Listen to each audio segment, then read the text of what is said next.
Hi all, welcome to Siri vlog Kannada. ಇದು Sunday vlog ಆಗಿರುತ್ತೆ.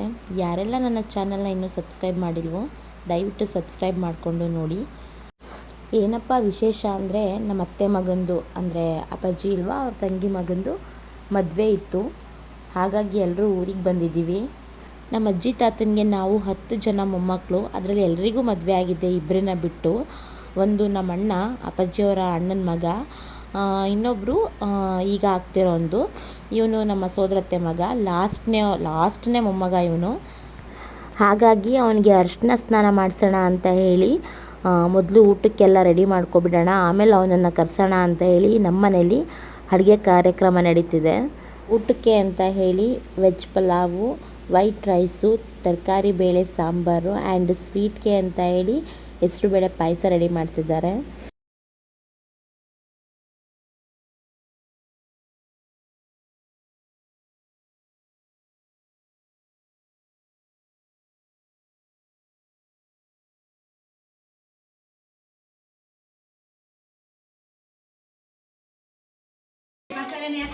ಒಂದು ಕಡೆ ನಮ್ಮ ಅಕ್ಕ ವೆಜ್ ಪಲಾವ್ ಮಾಡ್ತಿದ್ದಾರೆ, ಇನ್ನೊಂದು ಕಡೆ ನನ್ನ ತಂಗಿ ಕಾಫಿ ಮಾಡ್ತಿದ್ದಾಳೆ. ಎಲ್ಲರಿಗೂ ಮಮ್ಮಿ ಹೆಲ್ಪ್ ಮಾಡ್ತಿದ್ದಾರೆ.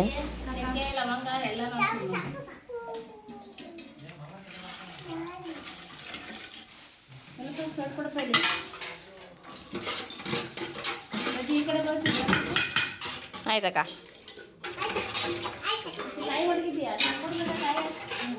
ಏನಪ್ಪ ಕಾಮಿಡಿ ಅಂದರೆ ನಮ್ಮ ಅಕ್ಕ ಆಯಿಲ್ ಹಾಕಿ ಎಲ್ಲ ಸ್ಪೈಸಸ್ ಹಾಕಿದ್ದಾಳೆ. ಬಟ್ ನೋಡಿದ್ರೆ ಕೆಳಗಡೆ ಒಲೆನೇ ಉರಿತಾ ಇಲ್ಲ, ಬಿಕಾಸ್ ಅವ್ರು ಅಂಟಿಸೇ ಇಲ್ಲ.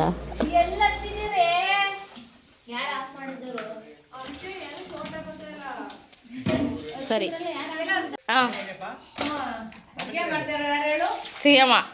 ಸಿರಿಯಮ್ಮನ ಅಡುಗೆ ಮಾಡ್ತಾರದು. ಯಾರೇ ನೀನು? ಕೈ ಬಿಟ್ಟು ಆ ಕಡೆ ಹಸ್ಬಿಟ್ಟು ಮುಡ್ಬೇಕು.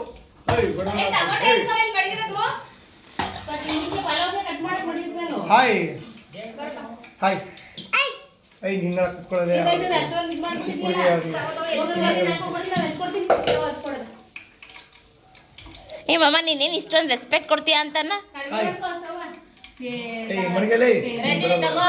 ನನ್ನ ಮಗಳು ದೊಡ್ಡದಾಗಿ ಅಡುಗೆ ಮಾಡೋ ಥರ ಸೌಟ್ನ ಕೊಡಿಯತ್ತೆ ಅಂತ ಫೋರ್ಸ್ ಮಾಡ್ತಿದ್ದಾಳೆ. ಇನ್ನು ನಮ್ಮ ಅಣ್ಣ ಅಂತೂ ಒಂದಷ್ಟು ಕಾಮಿಡಿ ಮಾಡಿಕೊಂಡು ಅವ್ರ ಬಾವಂಗೆಲ್ಲ 90 ಕೊಡಿ, ಕಾಫಿ ಗಿಫಿ ಎಲ್ಲ ಬೇಡ ಅಂತ ಹೇಳಿ ಏನೇನೋ ಕಾಮಿಡಿ ಮಾಡ್ತಾಯಿದ್ದ. ಇನ್ನೊಂದು ಕಡೆಯಲ್ಲಿ ಅಕ್ಕ ಸ್ವಲ್ಪ ಎಣ್ಣೆಯಲ್ಲಿ ಸ್ಪೈಸಸ್ ಎಲ್ಲ ಫ್ರೈ ಆದಮೇಲೆ ಹಸಿಮೆಣ್ಸಿನ್ಕಾಯಿ ಮತ್ತು ಈರುಳ್ಳಿ ಎಲ್ಲ ಹಾಕಿ ಚೆನ್ನಾಗಿ ಫ್ರೈ ಮಾಡ್ಕೊತಾ ಇದ್ದಾರೆ.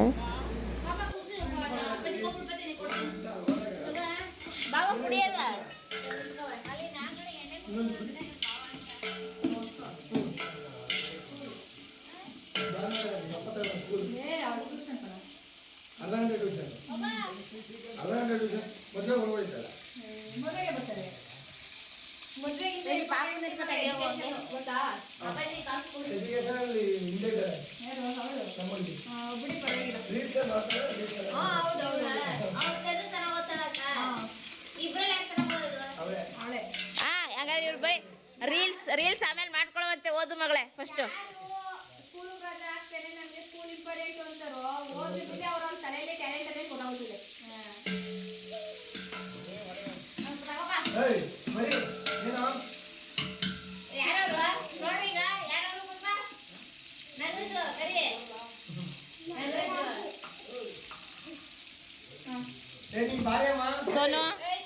ನನ್ನ ಮಗ ಅಂತೂ ನಮ್ಮ ಅಪ್ಪಾಜಿ ಜೊತೆ ಆರಾಮಾಗಿ ಕುತ್ಕೊಂಡು ಆಟ ಆಡ್ಕೊಂಡು ನಾನು ಕಂಡ್ರೆ ಸಾಕು ಎತ್ಕೊಳ್ತಾಳೇನೋ ಅಂತ ಕೈನ ಮುಂದಕ್ಕೆ ಹೀಗೆ ಹೊಡ್ತಾ ಇರ್ತಾನೆ.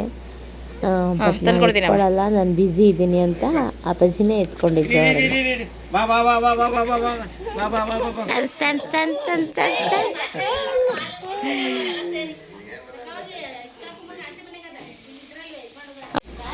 ಈರುಳ್ಳಿ ಎಲ್ಲ ಚೆನ್ನಾಗಿ ಫ್ರೈ ಆಯಿತು. ಇವಾಗ ಸಣ್ಣದಾಗಿ ಹಚ್ಕೊಂಡಿರೋ ತರಕಾರಿ ಹಾಕೊತಿದ್ದಾಳೆ.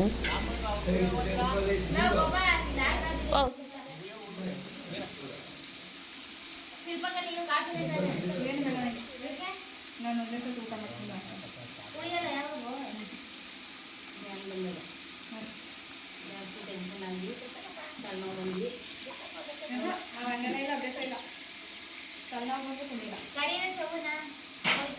ಅವ್ವ ಅಲ್ಲಿಗೆ ಅಲ್ಲಕ್ಕೆ ಫಸ್ಟು ಅಮ್ಮಂಗೆ ಕೊಟ್ಬಿಟ್ಟು ಬರ್ತಾರಂತೆ, ಕೊಟ್ಟು ಕಳ್ಸೋಗೋಗಿ.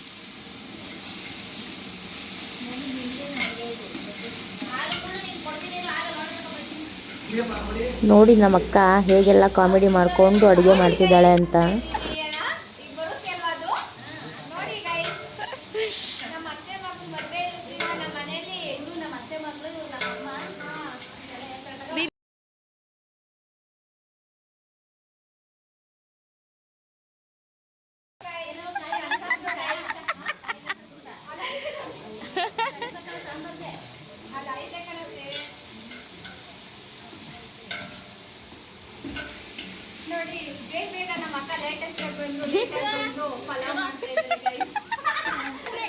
ನಮ್ಮಕ್ಕ ಆ ಕಡೆ ಅಷ್ಟೊಂದೆಲ್ಲ ಮಾತಾಡ್ತಿದ್ರೆ, ಈ ಕಡೆ ನನ್ನ ಮಗಳು ತರಕಾರಿ ಸಾಂಬಾರನ್ನ ಟೇಸ್ಟ್ ಮಾಡ್ತಿದ್ದಾಳೆ.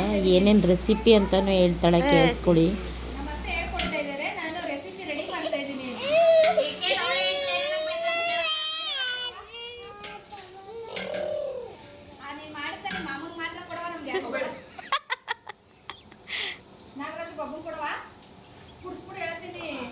ತರಕಾರಿ ಎಲ್ಲ ಚೆನ್ನಾಗಿ ಬೆಂದಿದೆ. ಇವಾಗ ಟೊಮೊಟೊ ಹಾಕೋತಿದ್ದಾಳೆ. ಇದನ್ನು ಪ್ಯೂರಿ ಕೂಡ ಮಾಡಿ ಹಾಕೋಬೋದು, ಬಟ್ ವೆಜ್ ಪಲಾವ್ಗೆ ಈ ಥರ ಕಟ್ ಮಾಡಿ ಹಾಕೊಳ್ಳೋದ್ರಿಂದ ಟೇಸ್ಟ್ ಚೆನ್ನಾಗಿರುತ್ತೆ.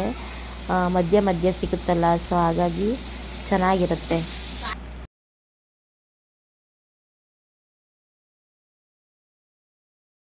ಟೊಮೊಟೊ ಎಲ್ಲ ಸ್ವಲ್ಪ ಸಾಫ್ಟ್ ಆದಮೇಲೆ ಇವಾಗ ರುಬ್ಬಿಟ್ಟಿರುವಂಥ ಮಸಾಲೆ ಹಾಕ್ಕೊಂಡಿದ್ದಾರೆ. ಈ ಮಸಾಲೆ ಎಲ್ಲ ಸ್ವಲ್ಪ ಚೆನ್ನಾಗಿ ಬೆಂದು ಹಸಿ ಸ್ಮೆಲ್ಲೆಲ್ಲ ಹೋಗಿ ಎಣ್ಣೆ ಬಿಟ್ಕೋಬೇಕು. ಹಾಗಾಗಿ ಇದು ಸ್ವಲ್ಪ ತಳ ಹಿಡಿಯುತ್ತೆ ಅಂತೇಳಿ ಸ್ವಲ್ಪ ನೀರು ಆ್ಯಡ್ ಮಾಡ್ಕೊತಿದ್ದಾರೆ.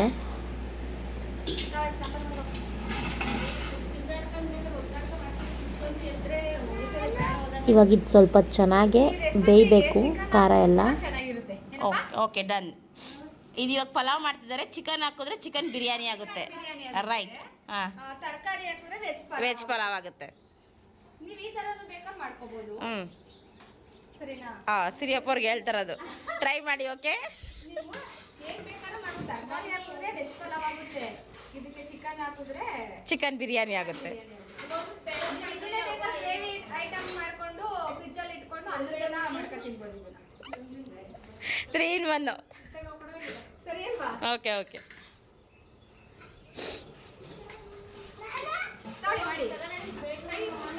ಕೈ ಸುಟ್ಕೊಬಿಟ್ಟಿಯ ಪಪ್ಪು. ನಿಮ್ಮ ಮಮ್ಮಿಗೆ ಹೇಳಿ ಇವಾಗ ವೆಜ್ ಪಲಾವ್ ಅಂತ.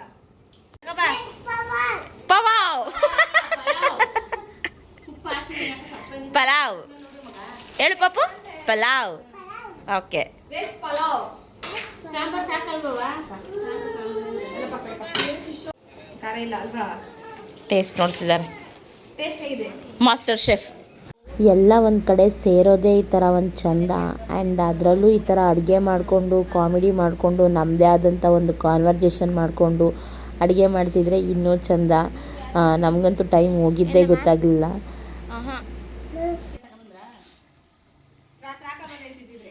ಇದ್ದಿದ್ರೆ ಹಾಕೋಬೋದಿತ್ತು.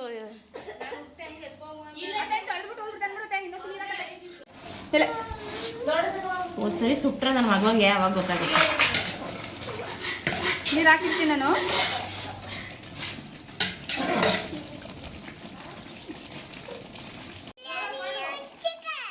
ಬಿರಿಯಾನಿ ಚಿಕನ್.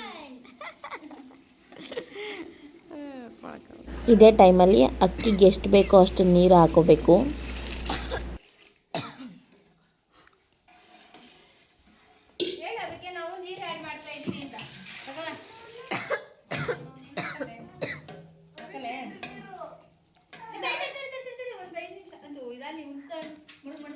ಮಡ್ಗಮ್ಮ ಸ್ವಲ್ಪ ತಾಗಲಿ, ಅದಷ್ಟಲ್ಲಿ ಕುದಿನೂ ಬರಲಿ.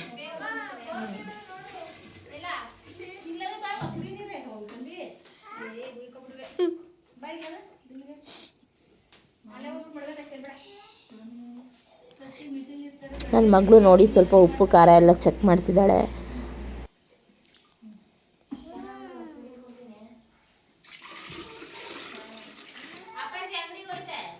ಹೋಯ್ತಲ್ಲಪ್ಪ. ನಾನು ತಂದಿದ್ದೀನಿ ಇರು.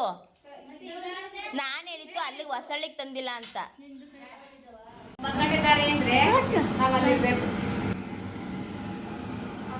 ಅಲ್ಲೋಡು ಟೇಸ್ಟ್ ನೋಡ್ತಾರ ನೋಡು ಹೋಗಿ.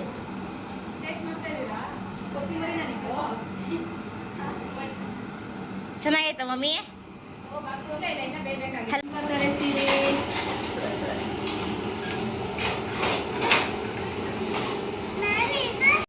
ಸ್ವಲ್ಪ ಸ್ಪೈಸಿ ಆಗಿರಲಿ.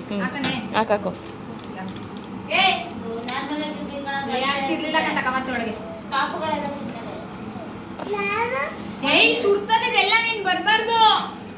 ಸಾಂಬಾರು ಮಳ್ತರ್ವಂಗೈತೆ ನೋಡಕ್ಕ. ಮಳ್ತಾ ಇದೆ. ಏನಮ್ಮ ಯಾರ್ಯಾರು? ನೀರು ಚೆನ್ನಾಗಿ ಕುದಿ ಬಂದಮೇಲೆ ನೆನೆಸಿಟ್ಟಿರುವಂಥ ರೈಸ್ನ ಹಾಕೊಂಡ್ರೆ ಆಯಿತು, ರೈಸ್ ರೆಡಿ ಆಗುತ್ತೆ. ನೀನು ಸ್ನಾನ ಮಾಡ್ಕೊ ರೆಡಿಯಾಗಿ ಅಷ್ಟರಲ್ಲಿ. ಇಲ್ಲಿ ಹ್ಞೂ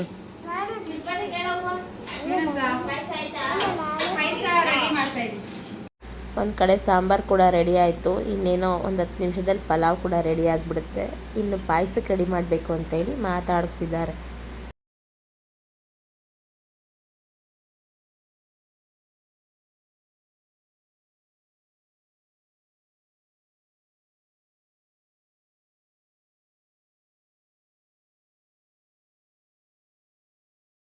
ವೆಜಿಟೇಬಲ್ ಪಲಾವ್ ರೆಡಿ ಆಯಿತು. ನಮ್ಮ ಕಡೆ ಎಲ್ಲ ಶಾಸ್ತ್ರಕ್ಕೆ ಸ್ನಾನ ಮಾಡಿಸೋಕ್ಕೆ ಮೀಸಿಲು ನೀರು ಅಂತ ತರ್ತಾರೆ. ಅದರಲ್ಲೇ ಹೆಣ್ಣಿಗಾಗಲಿ ಗಂಡಿಗಾಗಲಿ ಸ್ನಾನ ಮಾಡಿಸ್ಬೇಕು. ಅದನ್ನ ತರೋದಕ್ಕೆ ಅಂತ ಹೇಳಿ ನಮ್ಮ ಮಮ್ಮಿ ಪೂಜೆಗೆಲ್ಲ ಇಲ್ಲಿ ರೆಡಿ ಮಾಡ್ಕೊತಾ ಇದ್ದಾರೆ. ಒಂದು 5 ಜನ ಮುತ್ತೈದರನ್ನ ಕರ್ಕೊಂಡೋಗಿ ಮೀಸಿಲು ನೀರು ತಂದು ಅದನ್ನು ಕಾಯಿಸಿ ರೆಡಿ ಮಾಡಿ ಈಗ ಹುಡುಗನ ಕರ್ಕೊಂಡು ಬಂದು ಸ್ನಾನ ಮಾಡಿಸ್ತಾ ಇದ್ದೀವಿ.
ನನಗೆ ಅವರು ಈ ಮನೆ ಮಗ್ಲತ್ತೆ. ನಾನೇನಂಗಾದ್ರೆ ಮರ್ಯಾದೆ ಕಳೀತ ನೀವು.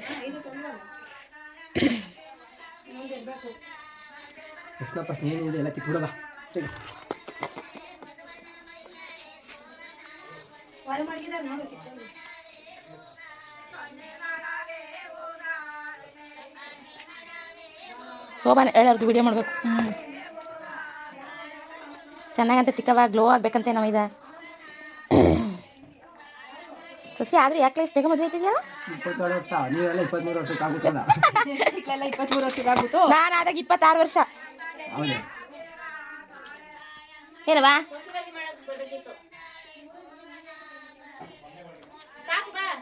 ಹಾಕುಂದೆ ವಿಡಿಯೋ ಮಾಡಿಲ್ಲ ಅಂದ್ರೆ ನೀರು ಇಲ್ಲಿ ಅಂತ ಬರ್ತೀನಿ. ಹ್ಞೂ ಬಟ್ಟೆ ಹಾಕೋ. ಹೊಸ ಬಟ್ಟೆ ಎತ್ಕೊ ಬಂದಾರೆ. ಹೊಸ ಬಟ್ಟೆನಾ ಚೆನ್ನಾಗಿ ಸೋಪೆಲ್ಲ ತಿಕ್ಬಿಟ್ಟು ಮಾಡಿಸ್ಕೊಂಡು ಕರ್ಕೋಬೇಕಾಯ್ತು. ಇನ್ನು ಅವನಿಗೆ ಸ್ನಾನ ಮಾಡಿಸಿ ಎಲ್ಲ ಮುಗಿದ ಮೇಲೆ ಶಾಸ್ತ್ರ ಮಾಡೋಕ್ಕೆ ಅಂತ ಹೇಳಿ ಕರ್ಕೊಂಡು ಬಂದು ನಿಲ್ಲಿಸಿದ್ದೀವಿ.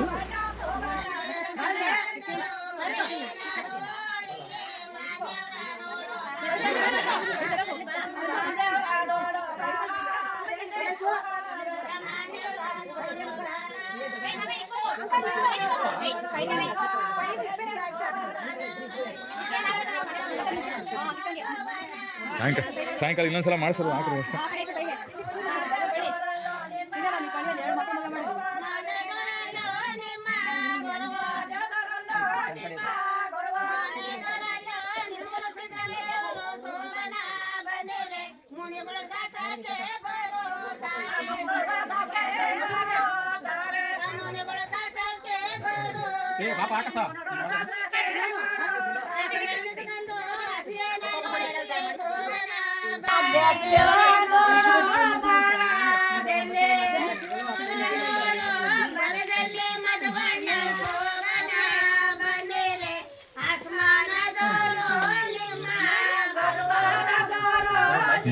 ಹಿಡ್ಕೊ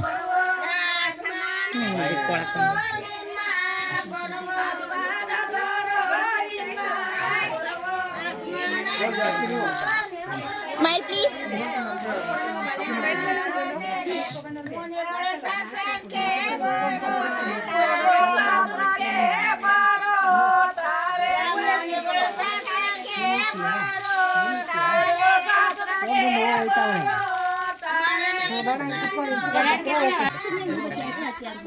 ಅವ್ರನ್ನ ಒಬ್ರು ಶೋಭನೆ ಹೇಳ್ಬೇಕು.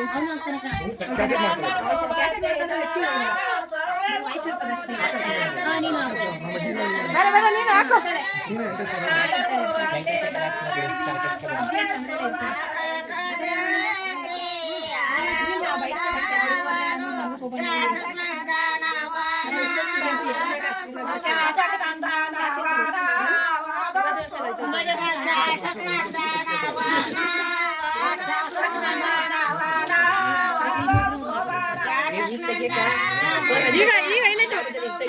ವೇಟ್ ಸಂಬಂಧ ಇಲ್ಲಿಗೆ ನೀರದ ತೀರದ ಸಂಬಂಧ ಇದು. ನೀರದ ಸಂಬಂಧ ತಮಾಷೆಗೆ ಒಂಚೂರು ಕಡೆ ಬಂದು ಮುತ್ತ ಮುಂತಾಗಿವ. ಓಹೋ ಕೈ ಮುಕ್ಕಬೇಕು.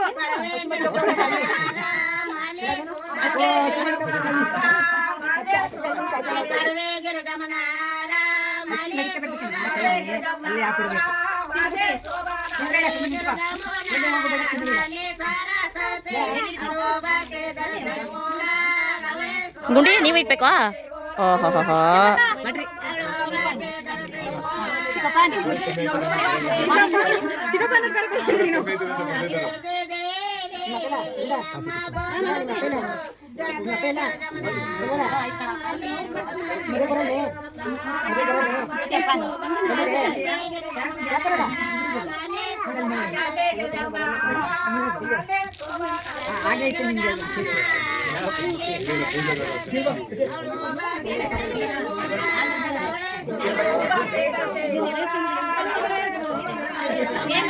ಮೆತ್ತೆ ಬಾಬಾ ನಂದಿಗೆ ದಡ ಬರ್ಬೇಡ.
ಅವಾಗ್ಲೇ ಹೇಳ್ರಿ ಅಂತ ಹೇಳಿಲ್ಲ, ಇವಾಗ ಎಲ್ಲರೂ ಹೇಳ್ತವ್ರೆ.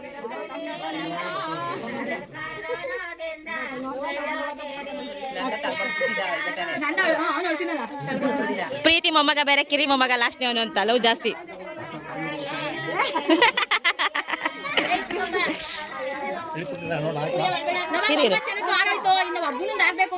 ದೇವ್ರ ಹತ್ರ ಬೇಡ್ಕೋ ಅಷ್ಟೇ. ನಾನು ಮಾಡ್ಲಿಲ್ಲ, ಮತ್ತೆ ನಾನೇ ಮಾಡ್ದೆ ಅಂತಿದ್ದೀನಿ. ಕಳಿಸ್ಕೊಡ್ತಾರಲ್ಲ ಹೆಣ್ಣನ್ ಮನೆಗೆ ಗಂಡನ ಅತ್ತೆ.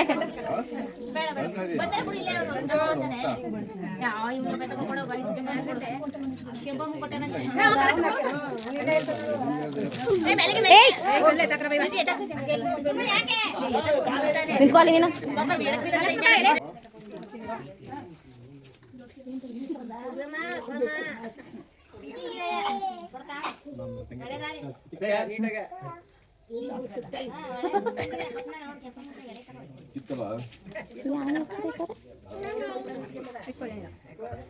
ಇವತ್ತೆಲ್ಲ ನೋಡಿದ್ದು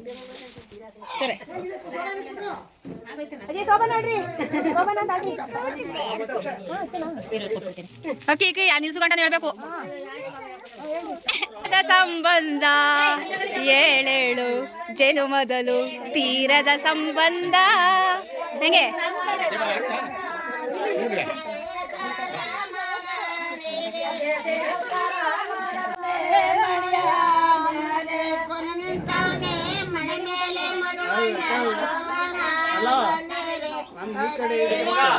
ನಾವು ಅವ್ರನ್ನೇ ಫೋಕಸ್ ಮಾಡೋದು.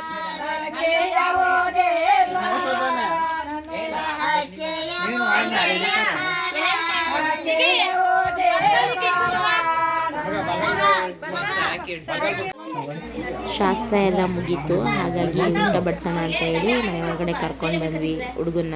ಅಷ್ಟರಲ್ಲಿ ನಮ್ಮ ಅಣ್ಣ ಹೂವಿನ ಹಾರ ತಗೊಂಡು ಬಂದು ನಮ್ಮ ಅತ್ತೆ ಮಗನಿಗೆ ಹಾಕ್ತಿದ್ದಾನೆ.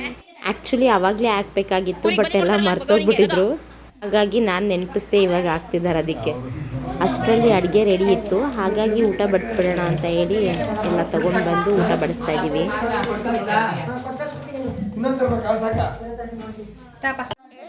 ನೋಡಿ, ಇವನೇ ನಮಗೆ ಲಾಸ್ಟ್ ಮೊಮ್ಮಗ. ನಮ್ಮ ವಂಶಕ್ಕೆಲ್ಲ ಎಷ್ಟು ತಲಹರಟೆ ಅಂತಂದರೆ ನೋಡಿ, ಇವಾಗಲೂ ಹೇಗೆ ಲುಕ್ ಕೊಡ್ತಿದ್ದಾನೆ ಅಂತ. ಫುಲ್ಲು ಕಾಮಿಡಿ ಮಾಡೋನು, ನಗ್ನಗ್ತಾ ಇರೋನು. ನಮ್ಮ ಜೊತೆ ಎಲ್ಲ ತುಂಬ ಅಂದರೆ ತುಂಬ ಕ್ಲೋಸ್ ಆಗಿರ್ತಾ ಇದ್ದ. ಕಿರಿ ಮೊಮ್ಮಗ ಅಲ್ವಾ, ಸ್ವಲ್ಪ ಜಾಸ್ತಿ ಪ್ರೀತಿ ಅವನ ಮೇಲೆ ನಮಗೆಲ್ಲ. ಊಟ ಮಾಡಬೇಕಾದ್ರೆ ಅವನನ್ನು ತುಂಬಾ ಗೋಳಿಕೊಂಡ್ವಿ ಎಲ್ಲ ಸೇರಿ. ಮದುವೆ ಆಗ್ಬಿಡ್ತಾ ಇದೆಯಾ, ಹಳ್ಳಕ್ಕೆ ಬಿದ್ದೋಯ್ತಿದ್ಯಾ, ಹಾಗೆ ಹೀಗೆ ಅಂತ ಹೇಳಿ ನಮ್ಮ ಅಕ್ಕ ನಾವು ಎಲ್ಲ ತುಂಬಾ ಗೋಳಿಕೊಂಡ್ವಿ. ಅಷ್ಟರಲ್ಲಿ ಊರಿಂದ ಬಸ್ ಮಾಡಿದ್ರಲ್ವ, ಹಾಗಾಗಿ ಎಲ್ಲ ಹೊರಟ್ಬಿಡೋಣ ಅಂತ ಹೇಳ್ಬಿಟ್ಟು ನೈಟ್ ರಿಸೆಪ್ಷನ್ಗೆ ಎಲ್ಲರೂ ಹೊರಡ್ತಾ ಇದ್ದೀವಿ. ನನ್ನ ಮಗ ನೋಡಿ ಎಷ್ಟು ಚೆನ್ನಾಗಿ ಅವ್ರ ಅಮ್ಮಮ್ಮನ ಜೊತೆ ಆಟ ಆಡ್ತಿದ್ದಾನೆ. ನಮ್ಮ ಮಮ್ಮಿ ನಮ್ಮ ಅಪ್ಪಾಜಿ ಇದ್ಬಿಟ್ರೆ ನನ್ನ ಮಕ್ಳಿಗೆ ನಾವು ಕೂಡ ಬೇಡ, ಕರಿತಾಯಿದ್ರು ಬರ್ತಾನೆ ಇಲ್ಲ. ಅವ್ರ ಅಮ್ಮಮ್ಮನ ಜೊತೆ ಆಟ ಆಡಿಕೊಂಡು ಅಲ್ಲೇ ಇದ್ದ. ನನ್ನ ಮಗಳು ಕೂಡ ನನ್ನ ತಂಗಿ ಪಾಪು ಇದ್ದಾನೆ ಅಂತ ಹೇಳಿ ನಮ್ಮ ಜೊತೆ ಅವಳು ಕೂಡ ಕೂತ್ಕೊಂಡಿಲ್ಲ. ನಾನು ನನ್ನ ಹಸ್ಬೆಂಡ್ ಇಬ್ಬರೇ ಕೂತಿದ್ವಿ. ಇಬ್ಬರೂ ಕರೆದ್ವಿ, ಬರ್ತಾ ಇಲ್ಲ. ಅವಳು ಆಟ ಆಡಿಕೊಂಡು ನಮ್ಮ ಗುಂಡಣ್ಣನ ಜೊತೆನೇ ಕೂತ್ಕೊಬಿಟ್ಲು. ಹಾಗಾಗಿ ಇರಲಿ ಪರವಾಗಿಲ್ಲ ಅಂತ ಹೇಳಿ ನಾವು ಅವ್ರನ್ನ ಆಟ ಆಡಿಸ್ಕೊಂಡು ಒಂದು ವಿಡಿಯೋ ಮಾಡಿಕೊಂಡು ಅಲ್ಲೇ ಕೂತ್ಕೊಬಿಟ್ವಿ. ಕಾರ್ತಿಕ್ ಮಂತ್ 24 ಇನ್ನು ಸಿದ್ದು ಮಾಲೆ ಹಾಕಿಸ್ಕೊಬಿಟ್ರೆ ಹೋಗೋಕ್ಕಾಗಲ್ಲ, ಅದಕ್ಕೆ ನೆಕ್ಸ್ಟ್ ಮಂತೇ ಮಾಡಿಬಿಡೋಣ ಅಂತ. ನಾವು ನಮ್ಮ ಪಾಪು ಮೊದಲನೇ ವರ್ಷದ ಬರ್ಡೇನ ಚಿಕ್ಕಲ್ಲೂರಲ್ಲಿ ಮಾಡಬೇಕಾಗಿತ್ತು. ಹಾಗಾಗಿ ನಮ್ಮ ಮಮ್ಮಿ ಕೇಳ್ತಾಯಿದ್ರು ಯಾವಾಗ ಡೇಟ್ ಫಿಕ್ಸ್ ಮಾಡಿದ್ದೀರಾ ಅಂತ ಹೇಳಿ. ಅದಕ್ಕೆ ಉತ್ತರ ಕೊಡ್ತಾಯಿದ್ದೆ. ಅಷ್ಟರಲ್ಲಿ ಆನ್ ದ ವೇ ಬರ್ಬೇಕಿದ್ರೆ ಒಂದು 2-3 ಊರ ಕಡೆ ಫುಲ್ಲು ಈ ಥರ ಲೈಟ್ಸ್ ಅರೇಂಜ್ಮೆಂಟ್ಸ್ ಎಲ್ಲ ಮಾಡಿ ಹಬ್ಬ ಮಾಡ್ತಾಯಿದ್ರು. ನೋಡಲಿಕ್ಕೆ ರಾತ್ರಿ ಹೊತ್ತು ಈ ಥರ ಎಲ್ಲ ತುಂಬ ಖುಷಿಯಾಗುತ್ತೆ ಅಲ್ವಾ. ಹಾಗಾಗಿ ಒಂದು ವಿಡಿಯೋ ಮಾಡಿಬಿಡೋಣ ಅಂತ ಹೇಳಿ ಮಾಡಿದೆ. ಇಲ್ಲೂ ಕೂಡ ಹಬ್ಬ ನಡೀತಾಯಿತ್ತು. ಅಲ್ಲೇ ಹಿಂದೆ ಇನ್ನೊಂದು ಸ್ವಲ್ಪ ದೂರದಲ್ಲಿ ಅಲ್ಲೂ ಹಬ್ಬ ನಡೀತಾಯಿತ್ತು. ಬಟ್ ಅವಾಗ ಪಾಪು ಕೈಯಲ್ಲಿದ್ದ ಅಂತ ಹೇಳಿ ವಿಡಿಯೋ ಮಾಡಲಿಕ್ಕಾಗಲಿಲ್ಲ. ಅಂತೂ 1 ಅವರ್ ಆದಮೇಲೆ ರೀಚ್ ಆದ್ವಿ ಚೌಟ್ರಿ ಹತ್ರ. ಚೌಟ್ರಿ ಒಳಗಡೆ ಹೋಗಿ ಹುಡುಗಿನ ಮಾತಾಡಿಸಿ ಅದನ್ನು ವಿಡಿಯೋ ಮಾಡಲಿಕ್ಕಾಗಲಿಲ್ಲ. ಯಾಕಂದರೆ ಪಾಪುನ ನಾನು ಎತ್ಕೊಂಡಿದ್ನಲ್ಲ, ಹಾಗಾಗಿ ಮಮ್ಮಿ ಹತ್ರ ಫೋನ್ ಇತ್ತು. ಅವರು ಡೈನಿಂಗ್ ಹಾಲಲ್ಲಿ ವೆಯ್ಟ್ ಮಾಡ್ತಿದ್ರು. ನಾವು ಅಷ್ಟರಲ್ಲಿ ಹೋಗಿ ಜಾಯಿನ್ ಮಾಡಿದ್ವಿ. ಇದಾಗಿತ್ತು ನನ್ನ ಇವತ್ತಿನ ವ್ಲಾಗ್. ಇಷ್ಟವಾದಲ್ಲಿ ಲೈಕ್ ಮಾಡಿ, ಶೇರ್ ಮಾಡಿ, ಕಮೆಂಟ್ ಮಾಡಿ. ಯಾರಾದರೂ ಸಬ್ಸ್ಕ್ರೈಬ್ ಮಾಡಿಲ್ಲ ಅಂತಂದರೆ ದಯವಿಟ್ಟು ಸಬ್ಸ್ಕ್ರೈಬ್ ಮಾಡಿಕೊಂಡು ನೋಡಿ. ಮುಂದಿನ ವ್ಲಾಗಲ್ಲಿ ಸಿಗ್ತೀನಿ. ಅಲ್ಲಿವರೆಗೂ take care, bye bye, thank you.